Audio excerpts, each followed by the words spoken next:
आदरणीय अजितदादांनी बीड जिल्ह्याच्या सर्वांगीण विकासासाठी जे स्वप्न पाहिलं होतं त्या विकास दृष्टीला पुढे नेण्याचा आमचा सगळ्यांचाच निर्धार झालेला आहे। आदरणीय अजितदादांनी जिल्हा नियोजन समितीच्या माध्यमातून निधीच्या माध्यमातून अनेक महत्वाकांक्षी विकास कामांना चालना दिलेली आपल्या सगळ्यांना माहिती आहे। त्यापैकी अनेक कामं आज प्रगतीपथावर आहेत। उर्वरित कामं सुद्धा गुणवत्तापूर्वक आणि कालबद्ध पद्धतीनं पूर्ण करण्याच्या सूचना आज मी प्रशासनाला दिलेल्या आहेत। आपल्या जिल्ह्यासाठी सन 2026-27 या वर्षासाठी 623 कोटींचा जिल्हा वार्षिक आराखडा मंजूर करण्यात आलेला आहे। या वर्षीच्या आराखड्यामध्ये शिक्षण, आरोग्य, महिला सक्षमीकरण, पर्यटन, पायाभूत सुविधा आणि ग्रामीण विकास या क्षेत्रांना आम्ही विशेष प्राधान्य दिलेलं आहे। आणि विकास कामं करताना दादांच्या म्हणण्यानुसार त्याचा दर्जा, त्याची पारदर्शकता आणि आर्थिक शिस्त यावर भर देण्याच्या सूचना आम्ही प्रशासनाला दिलेल्या आहेत।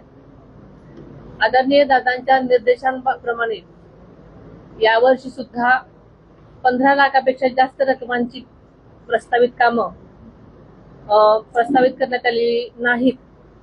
तसेच एकाच कामाचे तुकडे करून प्रस्ताव देण्याऐवजी एकत्रित नियोजन करण्याच्या स्पष्ट सूचना मी दिलेल्या आहेत। यावर्षीची कामं प्रशासनाची गरज आणि लोकप्रतिनिधींची मागणी यांचा योग्य समन्वय साधून घेण्याच्या सूचना मी प्रशासनाला दिलेल्या आहेत। बीडच्या विकासासाठी रेल्वे हे अत्यंत महत्वाचं पाऊल आहे।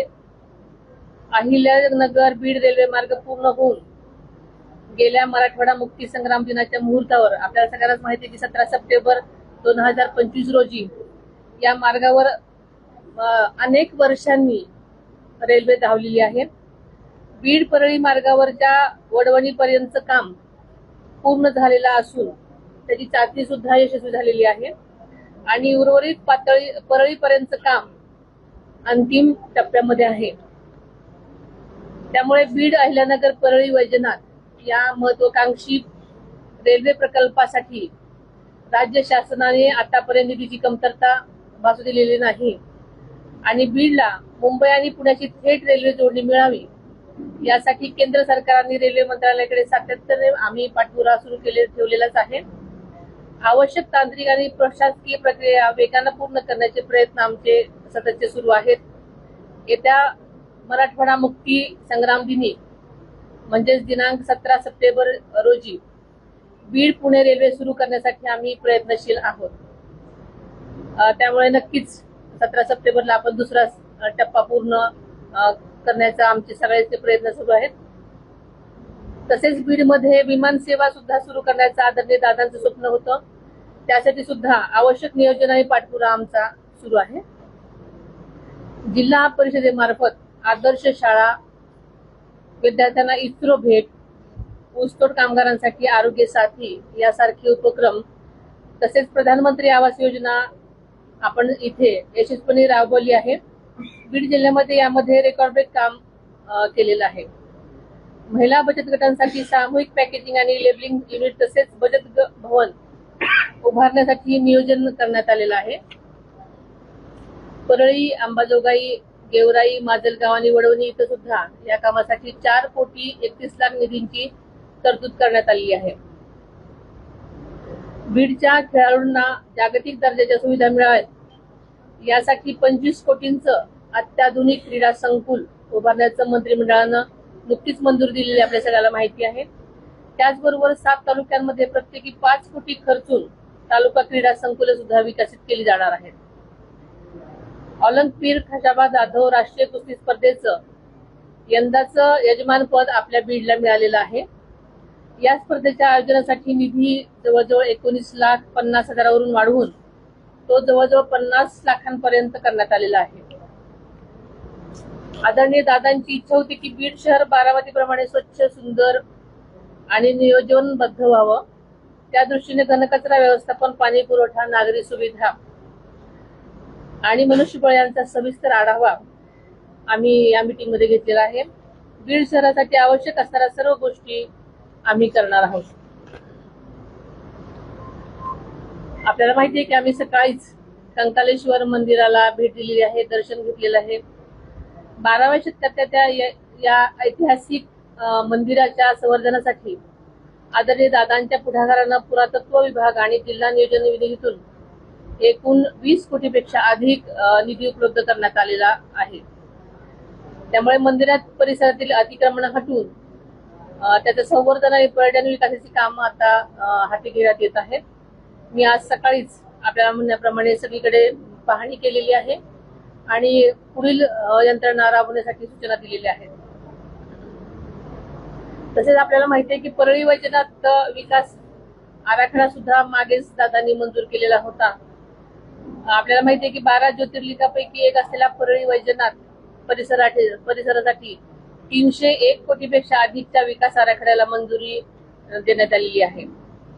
काशी आणि उज्जैनच्या धर्तीवर मंदिर परिसर विकसित केला जाणार असून धार्मिक पर्यटनाला यामुळे मोठी चालना मिळणार आहे.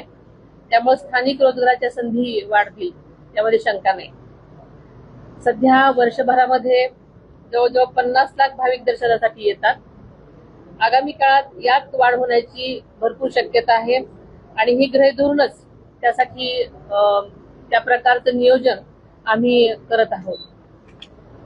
आपल्याला माहिती आहे की अंबाजोगाई येथील स्वामी रामानंद तीर्थ महाविद्यालय आणि ग्रामीण रुग्णालयाच्या विस्तारासाठी 1106 कोटींचा आराखडा तयार करण्यात आलेला आहे. बीड जिल्हा रुग्णालयाचं 360 खाटांचं आधुनिक रुग्णालयामध्ये रूपांतर करण्यात येणार आहे. त्यासाठी विशेष आराखडा तयार करण्यात आला आहे. मी सकाळीच त्या ठिकाणी भेट दिली आहे. सीएसआर फंडातून सुद्धा एका अत्याधुनिक कार्डियाक अँब्युलन्स लोकार्पण सुद्धा आज करण्यात आलं. त्याचबरोबर बीडमध्ये 4.25 हेक्टर जागेवर नर्सिंग महाविद्यालय आणि वसतिगृहाची उभारणी करण्यात येणार आहे. आज सकाळीच बीडकरांच्या सेवेसाठी जिल्हाधिकारी कार्यालयामध्ये उपमुख्यमंत्री वैद्यकीय सहायता कक्षाचं उद्घाटनही करण्यात आलं. त्यामुळे इथल्या प्रत्येक रुग्णाला तातडीची मदत मिळण्यास नक्कीच मदत होणार आहे आणि त्यांना दर्जेदार वैद्यकीय सेवा उपलब्ध करण्यासाठी प्रयत्न होणार आहेत. तसेच पुण्यश्लोक अहिल्यादेवी शेतकरी कर्जमुक्ती योजनेच्या पहिल्या टप्प्यामध्ये आपल्या बीड जिल्ह्यातल्या 99,631 शेतकऱ्यांना सुमारे 712 कोटी कर्जमुक्ती देण्यात येत आहे आणि पुढच्या टप्प्यामध्ये जिल्ह्यातल्या आणखी पात्र लाभार्थी शेतकऱ्यांना या योजनेचा लाभ होईल. त्यामध्ये एकही पात्र शेतकरी वंचित राहणार नाही याची आम्हाला खात्री आहे. KYC, आधार प्रमाणीकरण आणि पोर्टलवरील तांत्रिक अडचणी तातडीने दूर करण्याचे स्पष्ट निर्देश प्रशासनाला दिलेले आहेत.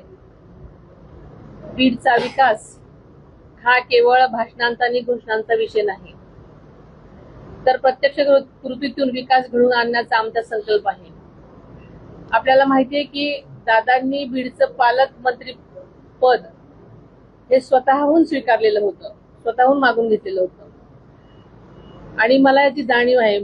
मी बीडची पालकमंत्री झाले म्हणजे फक्त मंत्रिपदासाठी नाही, तर ती जबाबदारी आणि हे स्पष्ट मला त्याच्या जबाबदारीची जाणीव आहे आणि त्यामुळे मी स्वीकारलेलं आहे. मी मराठवाड्याची कन्या आहे, त्यामुळे बीड जिल्ह्याच्या मातीशी आणि इथल्या माणसांशी माझं तसं भावनिक नातं आहे.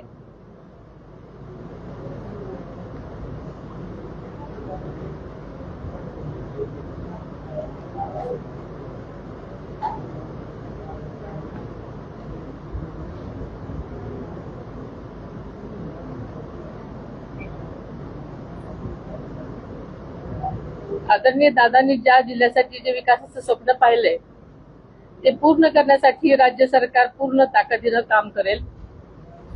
बीडच्या विकासात निधी, नियोजन किंवा प्रशासनाच्या पातळीवर कोणतीही कमतरता राहू दिली जाणार नाही याची मी आज आपल्याला ग्वाही देते. धन्यवाद.